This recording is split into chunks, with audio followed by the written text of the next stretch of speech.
بسم الله الرحمن الرحيم إن الحمد لله نحمده ونستعينه ونستغفره ونعوذ بالله من شرور أنفسنا وسيئات أعمالنا من يهده الله فلا مضل له ومن يضلل فلا هادي له وأشهد أن لا إله إلا الله وحده لا شريك له وأشهد أن محمدا عبده ورسوله يا أيها الذين آمنوا اتقوا الله حق تقاته ولا تموتن إلا وأنتم مسلمون يا أيها الناس اتقوا ربكم الذي خلقكم من نفس واحدة وخلق منها زوجها وبث منهما رجالا كثيرا ونساء واتقوا الله الذي تساءلون به والأرحام إن الله كان عليكم رقيبا يا أيها الذين آمنوا اتقوا الله وقولوا قولا سديدا يصلح لكم أعمالكم ويغفر لكم ذنوبكم ومن يطع الله ورسوله فقد فاز فوزا عظيما أما بعد فإن خير الحديث كتاب الله وخير الهدي هدي محمد صلى الله عليه وسلم وشر الأمور محدثاتها وكل محدثة بدعة وكل بدعة ضلالة وكل ضلالة في النار. قال الله عز وجل بعد أعوذ بالله السميع العليم من الشيطان الرجيم وإذ تأذن ربكم لئن شكرتم لأزيدنكم ولئن كفرتم إن عذابي لشديد. عزیزان ملت، بزرگان گرامی، یکجہتی فلسطین، یقیناً یہ لفظ سن کر ہر درد دل رکھنے والا مسلمان تڑپتا ہے. اس کے دل میں ایک جوش، ایک جذبہ، ایک ولولہ پیدا ہوتا ہے کہ بھائی کائنات کے امام صلی اللہ علیہ وسلم کے فرمان کے مطابق تمام کے تمام مسلمان ایک جسم کی طرح ہیں. جسم کے ایک حصے کو تکلیف ہو تو اس سے پورا جسم بے چین ہو جاتا ہے. تو یہ کیسے ممکن ہے کہ ہمارے قبلہ اول کو نجس کرنے کی ناپاک جسارت کی جائے، ہمارے بچوں کے اوپر دنیا کا خطرناک ترین اسلحہ برسایا جائے اور دنیا کا بدترین کافر اور ظالم ناسور اسرائیل کی شکل میں ہمارے بھائیوں پر ظلم و ستم کے پہاڑ توڑے اور ہم ان کے ساتھ یکجہتی کا اظہار بھی نہ کر سکیں. میں یہ چاہتا ہوں کہ اس چیز کے، اس مسئلے کے ایک ایسے پہلو کی طرف اشارہ کروں جو شاید ہماری اکثریت کی نگاہوں سے اوجھل ہے. ہم نے جب سے ہوش سنبھالا نصف صدی ہونے کو ہے، پڑھ رہے ہیں، سن رہے ہیں، بلکہ اب تو دیکھ بھی رہے ہیں کہ ہمارے فلسطینی بھائی ظلم و ستم کا شکار ہیں اور دوسری طرف امت مسلمہ وہ سوائے دعاؤں کے اور کچھ بھی نہیں کر پا رہی. اور دوسری طرف دیکھا جائے تو ہماری دعاؤں میں بھی اثر نہیں ہے. وجہ کیا ہے؟ سبب کیا ہے؟ میں آج اسی پر صرف 2 گزارشات کرنا چاہوں گا. سب سے پہلی گزارش کہ کبھی میں نے اور آپ نے اس بات پر غور کیا کہ میرا اللہ تعالیٰ کے دین کے ساتھ تعلق کتنا ہے؟ اس میں کوئی شبہ نہیں کہ قرآن و حدیث کا شعور، یہ سوچ اور یہ فکر کہ اللہ کا سچا دین صرف اور صرف قرآن و حدیث ہے، یہ اللہ کا بہت بڑا احسان ہے۔ لیکن کسی اعزاز کو حاصل کر لینا اتنا اہم نہیں ہوتا جتنا اسے برقرار رکھنا ہوتا ہے۔ آج اس وطن عزیز پاکستان میں ہی ایسے بدبخت موجود ہیں جن کی سوچ اور جن کی فکر کیا ہے، میں باقاعدہ ثبوت کے ساتھ بات کر رہا ہوں، بغیر دلیل کے بات نہیں کروں گا۔ کہتے ہیں کہ ہم مقابلہ نہیں کر سکتے، یہ یہودیوں کا ایجنٹ ہونے کا پہلا ثبوت ہے۔ اس سے اگلی بات، چونکہ ہم مقابلہ نہیں کر سکتے لہذا اس کا حل یہ ہے کہ وہ اس مقدس سرزمین جو انبیاء علیہ السلام کا مرکز رہی، جس سرزمین کو عرش والے رب نے آقا علیہ السلام کی معراج سے پہلے اسراء یعنی سیر کے لیے منتخب فرمایا، اور جہاں کائنات کے امام صلی اللہ علیہ وسلم نے امام الانبیاء ہونے کا عملی ثبوت دیتے ہوئے تمام انبیاء کی امامت کروائی، کچھ بدبخت لعنتی یہ کہتے ہیں کہ وہ سرزمین یہودیوں کے حوالے کر دو اور فلسطینیوں کو دنیا کا ہر ملک اپنے اپنے ملکوں میں تقسیم کر کے بانٹ لے۔ کیوں؟ اور کچھ تو اس سے بھی آگے چلے گئے،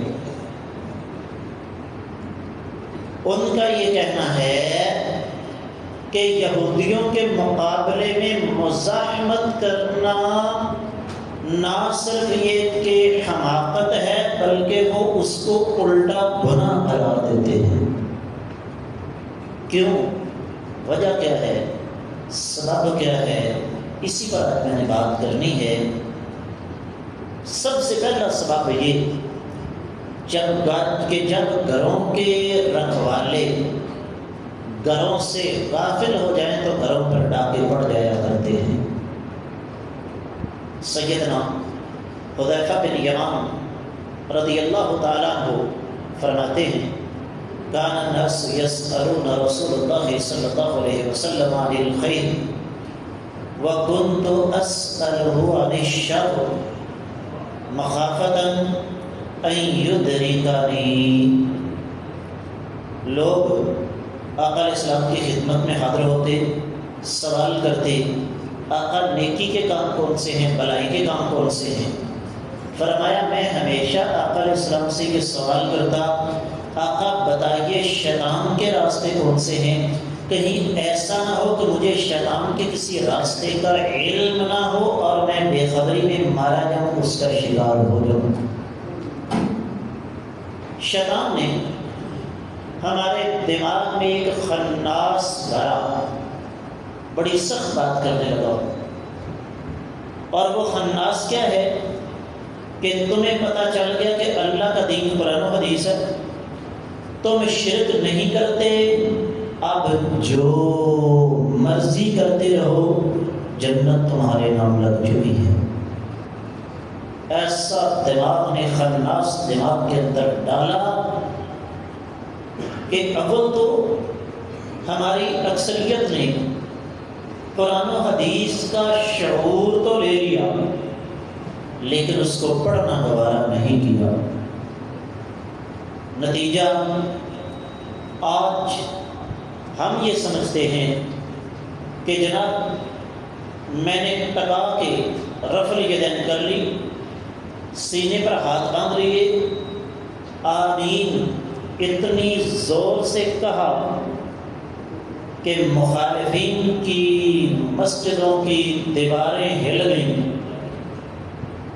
مجھ سے بڑا مومن، مجھ سے بڑا مسلمان اور مجھ سے بڑھ کر جنتی اور کوئی ہے نہیں، اللہ کی قسم یہ اخیر درجے کا دھوکہ ہے۔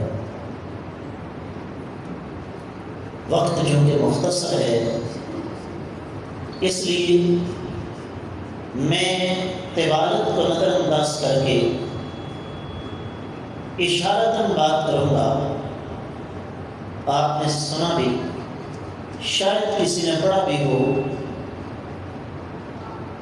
اس امت کے فاروق خلیفہ ثانی سیدنا عمر رضی اللہ تعالیٰ عنہ کو جب ایک بدبخت نے آ کر خنجر مارے،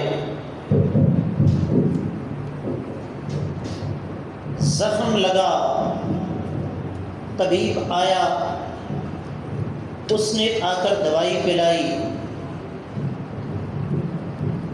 اور وہ دوائی زخم کے راستے باہر نکلنے لگی۔ طبیب سسک پڑا، پوچھتا ہے، سیدنا امیر المومنین عمر فاروق رضی اللہ تعالیٰ عنہ پوچھتے ہیں کہ کیا ہوا؟ کہنے لگا امیر المومنین وصیت فرما دیجئے، آپ بچ نہیں سکیں گے۔ بات کس کی کر رہا ہوں؟ جس کے بارے میں آقا علیہ الصلوۃ والسلام نے ارشاد فرمایا، ما سلکت فجا الا سلک الشیطان فجا غیر فجک۔ صحیح حدیث کے الفاظ ہیں، اے عمر تم جس راستے سے گزرتے ہو شیطان وہ راستہ ہی چھوڑ جاتا ہے۔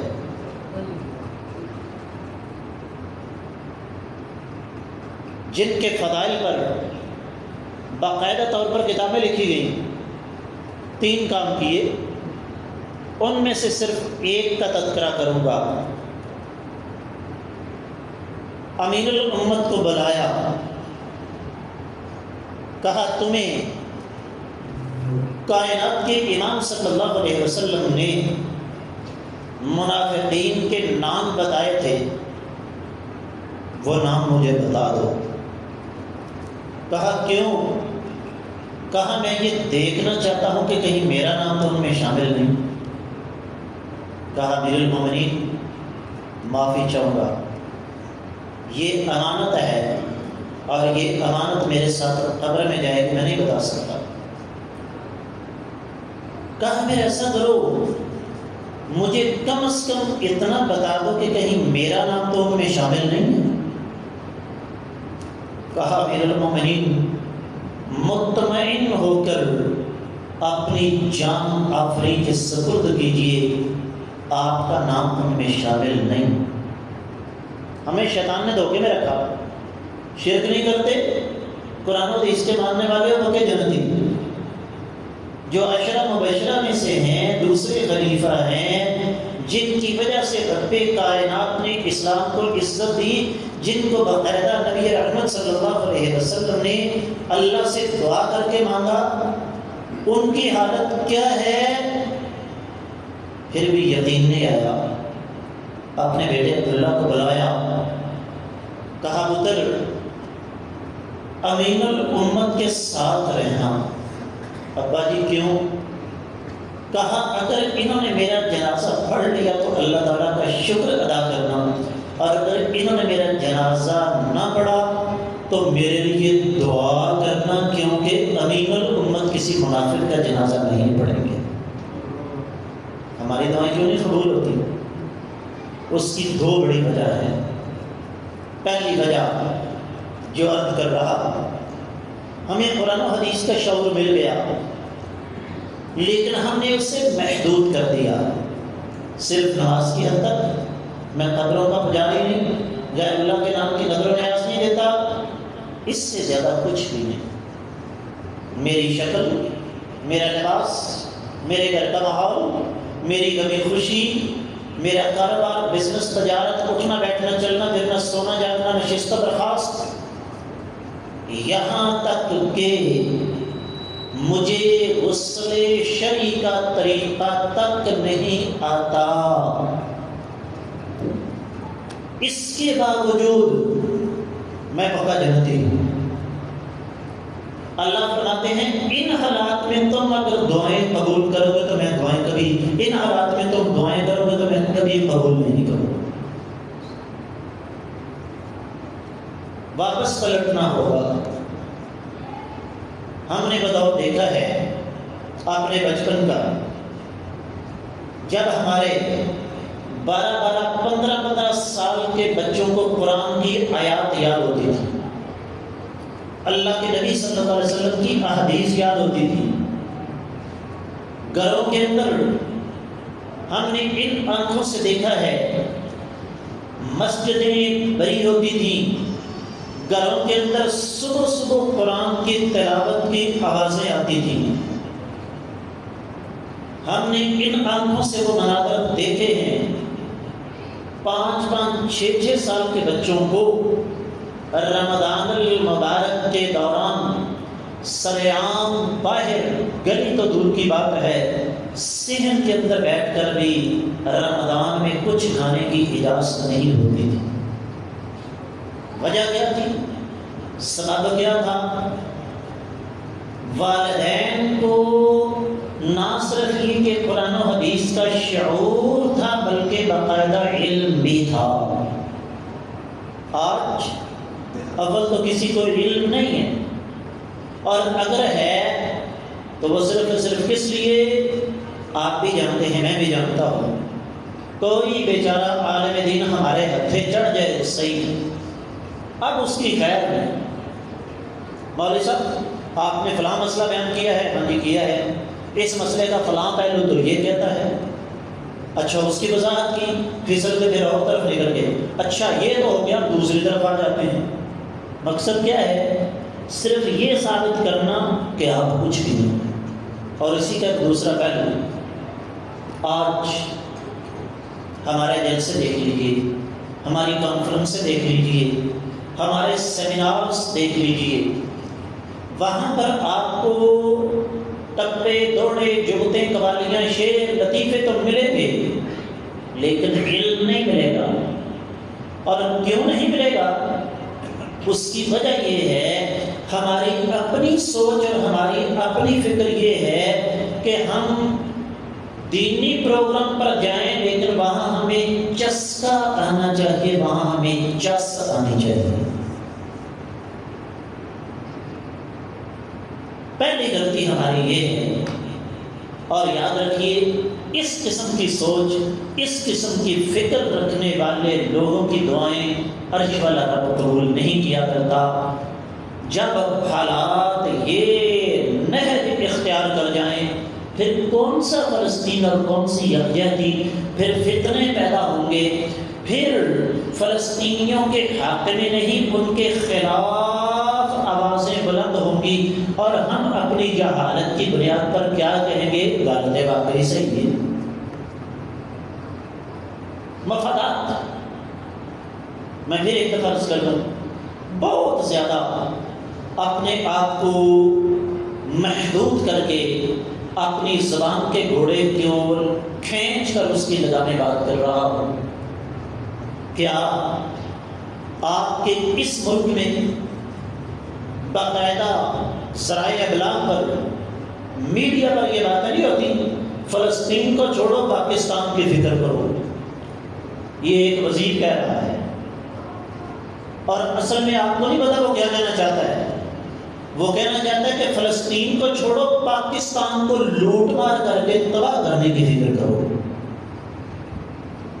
کیونکہ ان کا کام ہی یہی ہے۔ تو پہلی ذمہ داری یکجہتی فلسطین کے حوالے سے جو میری اور آپ کی ہے وہ کیا کہ مجھے اور آپ کو قرآن و حدیث کو صرف نظری طور پر، فکری طور پر، سوچ کی حد تک نہیں لینا، بلکہ عملی طور پر لینا ہے۔ بذات خود قرآن و حدیث کا مطالعہ کرنا ہے اور اس کی روشنی میں اپنی عملی زندگی استوار کرنی ہے۔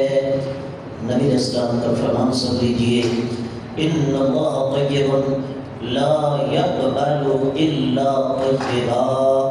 اللہ تعالیٰ پاک ہیں اور پاک چیزوں کو پسند فرماتے ہیں۔ مجھے اور آپ کو ابھی اور اسی وقت یہاں بیٹھ کر اپنے آپ سے یہ سوال کرنا ہے کہ کیا میں واقعی پاک ہوں؟ دوسری اور آخری بات، 9 منٹ میرے پاس باقی ہیں۔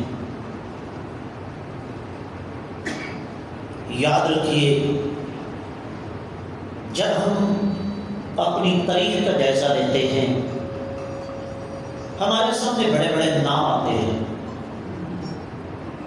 اسلامی تاریخ میں سب سے پہلے بیت المقدس فتح ہوا سیدنا عمر بن خطاب رضی اللہ تعالیٰ عنہ کے دور میں۔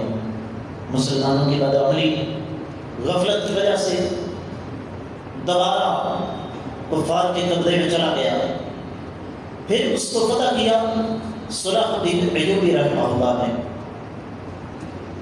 میرا یہ سوال ہے، علم کی بات کریں یا جہاد کی بات کریں، جتنے بڑے بڑے نام ہمارے سامنے ہیں، سیدنا خالد بن ولید، سیدنا مسنہ بن حارثہ، سیدنا زرار بن ادور، اس کے بعد سیدنا سعد بن ابی وقاص، سیدنا عمر بن عاص، صحابہ اکرام میں سے آگے چلے محمد بن قاسم، صلاح الدین ایوبی، محمود غزنوی، سید احمد شہید، شاہ اسماعیل شہید۔ علمی حوالے سے بات کی جائے تو سیدنا عبداللہ بن عباس، سیدنا ابو ہریرہ، سیدنا عبداللہ بن مسعود، سیدنا عبداللہ بن عمر۔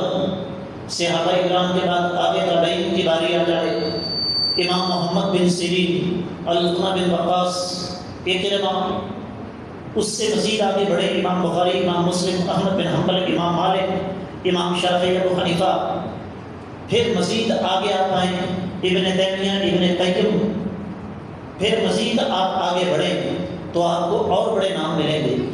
ان میں سے یہ جتنے نام میں نے لیے، کسی ایک کا نام لیجیے جو زمین سے اگا ہو یا آسمان سے ٹپکا ہو۔ سارے کے سارے انسان تھے، پیدا ہوئے نا، اور ان میں سے ایک بہت بڑی تعداد ان ہمارے اسلاف کی ہے جو یتیم تھے، ان کے سر پہ باپ کا سایہ۔ آج ہمیں کوئی خالد بن ولید نہیں ملتا، قبلہ اول سسک رہا ہے صلاح الدین ایوبی نہیں ملتا۔ آج ہمارے بارڈر کے پار جو حالات ہیں مسلمانوں کے، کہ وہاں پر ایک نیا بل آ گیا کہ حکومت جس جائیداد پر چاہے مسلمانوں کی جائیداد پر قبضہ کر سکتی ہے۔ آج ہندوستان پھر کسی صلاح الدین ایوبی کو بلا رہا ہے۔ آج ہمیں کوئی امام بخاری نہیں ملتا، کوئی ابن تیمیہ نہیں ملتا، کوئی ابن قیم نہیں ملتا۔ وجہ کیا ہے؟ توجہ کے ساتھ سنیں اور جملہ اپنے گھروں میں جا کے سنوا دیجیے گا۔ آج وہ کھیتیاں بنجر ہو چکی ہیں جن کھیتیوں میں یہ فصل اگا کرتی تھی، جس کو آج ناک صاف کرنا نہیں آتی، اس کے ریمارکس سنیے، الفاظ مولویاں سارا صحابہ پائے ہوئے۔ اللہ کی قسم اٹھا کے کہتا ہوں، یہ مولوی ہے جس کی وجہ سے آج تمہیں تھوڑا بہت دین ملتا ہے۔ مولوی کو ہٹا دیا جائے، نہ تمہارے بچوں کے کان میں کوئی اذان کہنے والا، نہ کوئی تمہارے نکاح پڑھانے والا، نہ کوئی تمہارے جنازے پڑھانے والا، نہ کوئی نمازیں پڑھانے والا، نہ جمعے کے خطبے دینے والا، نہ کوئی درس دینے والا، نہ کوئی تمہیں شرعی مسائل بتانے والا۔ فلسطینیوں کے ساتھ یکجہتی کا اظہار کون کرے؟ ایک چیلنج کر رہا ہوں، سمجھدار ساتھی، پڑھے لکھے ساتھی تشریف فرما ہیں. کچھ ایسے چہرے بھی میری آنکھوں کے سامنے ہیں جن کو بلا شبہ میں انٹرنیٹ کے کیڑے کہہ سکتا ہوں. جائیے جا کر تلاش کیجیے اللہ کی اس زمین پر، اللہ کی اس زمین پر جہاں کہیں بھی کفر و اسلام آپس میں گتھم گتھا ہے، صفحے اول میں مسلمانوں کے وہ نوجوان ہیں جو دینی مدارس سے اٹھ کر گئے. ہم نے دینی مدارس کو حقیق بنا کر رکھ دیا. آج کسی کو پتہ شوال کی کیا تاریخ ہے؟ 18. پتہ کوئی نہیں، پکے مسلمان ہے نا، ہے کہ نہیں؟ فوجی سلوٹ کا نام رفع دین کر لینا، بس اس سے زیادہ کچھ نہیں. میں اس کی اہمیت سے انکار نہیں کرتا، لیکن اس کے علاوہ بھی کچھ ہے. آج 18 شوال ہے، 10 شوال سے دینی مدارس کے اندر داخلے کھلے ہوئے ہیں. میرے آقا علیہ الصلوۃ والسلام کا فرمان ہے العلماء ورثۃ الانبیاء، نبیوں کے وارث صرف اور صرف علماء ہیں. کوئی ڈاکٹر، کوئی انجینئر، کوئی پروفیسر، کوئی صحافی، کوئی پائلٹ، کوئی وکیل، کوئی چارٹرڈ اکاؤنٹنٹ، کوئی کمیشنڈ آفیسر، کوئی کمپیوٹر ایکسپرٹ، کسی کو میرے آقا علیہ الصلوۃ والسلام نے اپنا وارث قرار نہیں دیا. اور یاد رکھیے، اگر دین کے ساتھ ہمارا رویہ یہی رہا کہ ہم نے اپنے ذہین و فطین بچے اسکولوں میں، کالجز میں داخل کروائے، ہائر اسٹڈی کے لیے برکلے کیلیفورنیا، آکسفورڈ، ہارورڈ اور جناب کیمبرج وہاں پر بھیجے، جو وہاں سے کفریہ تعلیم لے کر پاکستان میں آئے، ان کو اس بات سے کوئی غرض نہیں کہ فلسطینیوں کے ساتھ کیا سلوک ہو رہا ہے. ان کو صرف ایک بات سے غرض ہے کہ نوٹ کیسے چھاپے جاتے ہیں. یہ دینی مدارس کے طلباء ہیں. آج بھی میں آپ کو بتا دوں، اس وطن عزیز پاکستان میں دین مسلسل اجنبی ہو رہا ہے. اگر اس اجنبیت کے دور میں اسلام کو زندہ رکھا ہے تو دینی طلباء اور علماء نے زندہ رکھا ہوا ہے. پیسے کی دوڑ لگی ہوئی ہے. آپ کی سلندڑ میں بھی صبح 15 سے 20 گاڑیاں آتی ہوں گی، کیری ڈبے، ایوری ڈبے. میری آپ کی بیٹیاں ان میں سوار ہو کر جاتی ہیں. کہاں پر؟ کالجز میں، یونیورسٹیز میں. کس لیے؟ کل کو جاب کرے گی، سروس کرے گی، ملازمت کرے گی، پیسے کمائے گی. جو اصل ان کی ذمہ داری ہے اس کا نہ والدین کو احساس ہے، نہ قوم کے لیڈروں کو احساس ہے. میں نے آپ کی خدمت میں عرض کیا، ہمارے اسلاف کی ایک بہت بڑی تعداد یتیم تھی، لیکن آج اگر ان کا نام زندہ ہے تو یہ اللہ کے فضل و کرم کے بعد ان کی ماؤں کی تربیت ہے. آج کی ماں کو ہم نے پیسہ اکٹھا کرنے پر لگا دیا، کمائی کرنے پر لگا دیا. نتیجہ یہ ہے کہ نئی نسل کا بیڑا غرق ہو رہا ہے. فلسطینیوں کے ساتھ اظہار یکجہتی کون کرے گا؟ عرض کرنے کا مقصد یہ ہے، جو پہلا جملہ بولا، ہمیں واپس پلٹنا ہوگا. جہاں تک میری آواز جا رہی ہے، ہم سب کو اپنا محاسبہ کرنا ہوگا. قرآن کہتا ہے، اللہ نے ارشاد فرمایا، تمہارے رب کا یہ اعلان ہے، لَئِن شَكَرْتُمْ لَأَزِيدَنَّكُمْ. کائنات کا سب سے عظیم ترین دین میں نے تمہیں عطا فرمایا. اب اس نعمت کا شکر کیسے ادا کیا جائے؟ 2 طریقے میں نے آپ کو بتا دیے. اللہ فرماتے ہیں شکر ادا کرو گے میں تمہیں مزید عطا فرماؤں گا. لیکن یاد رکھو اگلے الفاظ کیا ہیں آیت کے، وَلَئِن كَفَرْتُمْ إِنَّ عَذَابِي لَشَدِيدٌ.